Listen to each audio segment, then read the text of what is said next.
Il 3 marzo 1944 un treno merci entrò nella Galleria delle Armi vicino a Balvano, in Italia. Doveva essere un normale viaggio, ma il treno non uscì mai da quella galleria. A bordo c'erano oltre 700 persone e quasi 500 morirono, rendendolo il peggior disastro ferroviario italiano di sempre. Le immagini possono risultare forti per alcuni spettatori, perciò la visione è consigliata a discrezione del pubblico. Nel 1944 l'Italia era un paese in subbuglio. Aveva iniziato la Seconda Guerra Mondiale sotto la guida di Benito Mussolini, alleato della Germania nazista. Ma dopo la disastrosa campagna militare in Nord Africa e il progressivo deterioramento delle operazioni belliche, il paese fu invaso dalle truppe alleate. Nel 1943 l'Italia firmò l'armistizio di Cassibile con gli alleati, reso pubblico l'8 settembre. Subito dopo, le forze tedesche occuparono gran parte del territorio italiano, reagendo con bombardamenti e repressioni.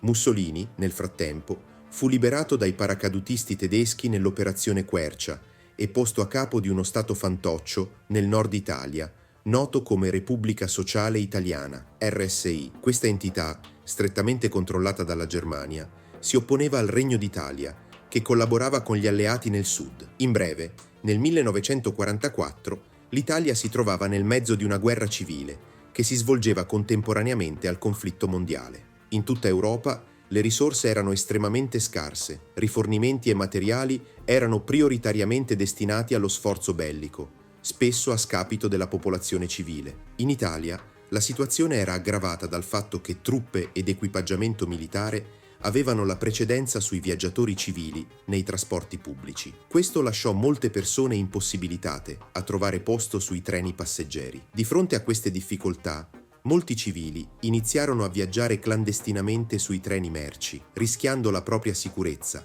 pur di raggiungere le loro destinazioni. Questa pratica, seppur pericolosa, divenne tristemente comune in un periodo in cui la sopravvivenza richiedeva adattamenti estremi. Le scorte erano scarse. La maggior parte del cibo coltivato nelle campagne veniva destinato al fronte per sostenere l'esercito, lasciando solo una minima quantità per il sostentamento delle popolazioni urbane, specialmente in città come Napoli. Per affrontare questa crisi, molti abitanti delle città si recavano nelle campagne portando beni acquistati dalle truppe alleate, come caffè o sigarette, e li scambiavano con prodotti agricoli, come latticini e carni, per sfamare le loro famiglie. Con la scarsità di biglietti per i treni passeggeri, i treni merci divennero il mezzo principale per raggiungere le fattorie e svolgere questi scambi essenziali. Alcune tratte ferroviarie, frequentemente utilizzate a questo scopo, divennero note come Black Market Express. Sebbene tecnicamente illegali, sia il viaggio clandestino sui treni sia il commercio al mercato nero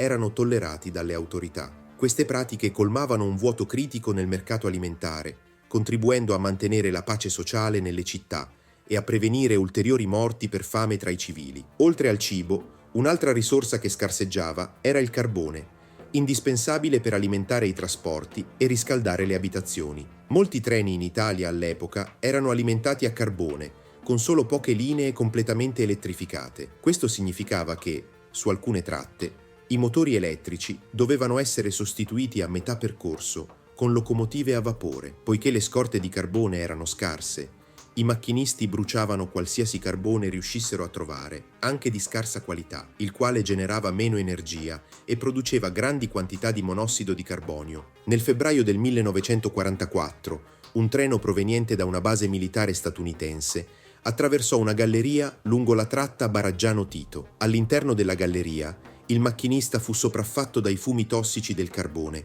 e svenne. Cadde tra la locomotiva e il tender, trovando la morte. Questo incidente fu considerato una tragica fatalità e nessuna misura preventiva venne adottata per evitare che si verificassero eventi simili in futuro. La linea Napoli-Potenza era una di quelle linee spesso chiamate rotte veloci del mercato nero. Collegava Napoli alle campagne attraversando gli Appennini. La tratta iniziale in uscita da Napoli era elettrificata, ma all'altezza della città di Battipaglia le locomotive elettriche venivano sostituite con locomotive a vapore. La parte non elettrificata del tracciato si snodava attraverso la montagna, con tratti estremamente ripidi che richiedevano una notevole potenza. Il 2 marzo 1944, 45 vagoni merci partirono da Napoli. Alle 19 il treno raggiunse Battipaglia, dove la locomotiva elettrica fu sostituita con una a vapore. Durante questa sosta, un numero imprecisato di passeggeri salì a bordo. Quando il treno ripartì, si stima che a bordo ci fossero fino a 700 passeggeri clandestini. Verso mezzanotte,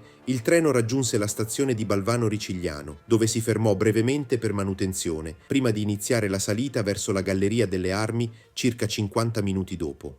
Procedeva lentamente, raggiungendo una velocità massima di circa 15 km/h, mentre avanzava attraverso una fitta nebbia verso l'ingresso del tunnel. Di norma, il personale della stazione di Bellamuro, situata dall'altro lato della galleria, inviava un segnale a Balvano per confermare che il treno aveva attraversato il tunnel in sicurezza. Tuttavia, quella notte il segnale non fu inviato. Non è chiaro il motivo preciso per cui il treno si fermò nel mezzo del tortuoso tunnel delle Armi, lungo quasi 1,8 km. La spiegazione più probabile è che il peso eccessivo, combinato con il carburante di bassa qualità, rese difficile affrontare le curve e la pendenza dell'1,3%.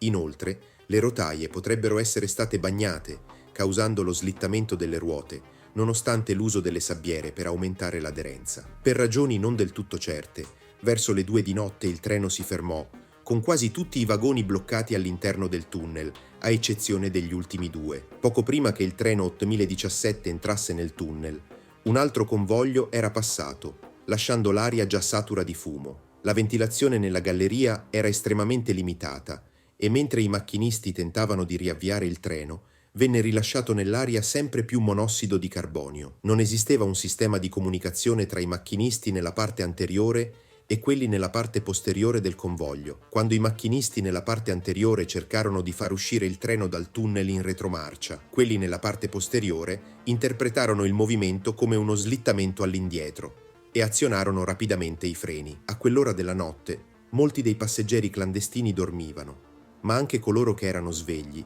erano ignari del pericolo imminente. Il monossido di carbonio non diede segnali evidenti. Quando i passeggeri iniziarono a percepire che qualcosa non andava, molti erano già svenuti. I macchinisti in testa al treno furono i primi a perdere conoscenza. Diversi passeggeri riuscirono a scendere dal convoglio e tentarono di fuggire correndo lungo i binari, ma la maggior parte di loro fu sopraffatta dal monossido di carbonio e crollò a bordo pista prima di riuscire a raggiungere aria fresca. Alla fine, un operatore in coda al treno, un uomo di nome Michele Polo, si accorse della gravità della situazione. Scese e corse a piedi fino alla stazione di Balvano Ricigliano per chiedere aiuto. Erano circa le 5:10 del mattino quando finalmente arrivò, ma ormai era troppo tardi per la maggior parte dei passeggeri del treno 8017.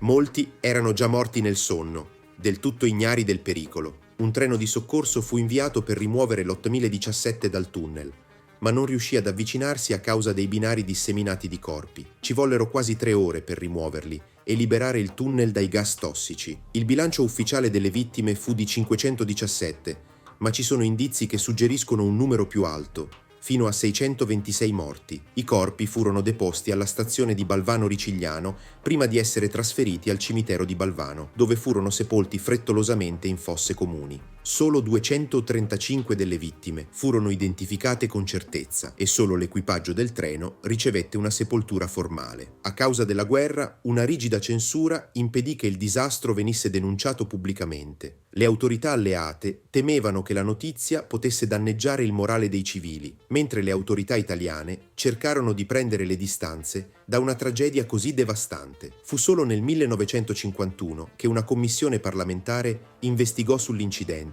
ma ormai erano rimaste poche prove. Nessuno fu mai ritenuto responsabile per la tragedia, che rimane uno degli incidenti ferroviari più mortali della storia. Il disastro fu attribuito principalmente alla scarsa qualità del carbone utilizzato. In un periodo segnato dalla devastazione della guerra, nessuno era incaricato di controllare la qualità del combustibile. L'intensa censura e il fatto che molte vittime fossero poveri e marginati contribuirono a una scarsa indignazione pubblica, lasciando la tragedia nell'oblio. Coloro che avevano perso i propri cari non avevano altra scelta se non concentrarsi sulla propria lotta per sopravvivere. Ufficialmente, Le vittime furono classificate come morti di guerra. In un certo senso, lo erano davvero, anche se non persero la vita a causa di bombardamenti o combattimenti, ma piuttosto a causa del caos e del collasso della normalità, che inevitabilmente si verificano quando i cittadini di un paese in guerra lottano semplicemente per andare avanti.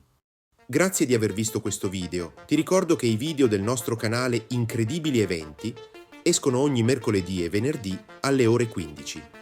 Iscriviti al nostro canale per non perderti le nuove uscite. Grazie e a presto.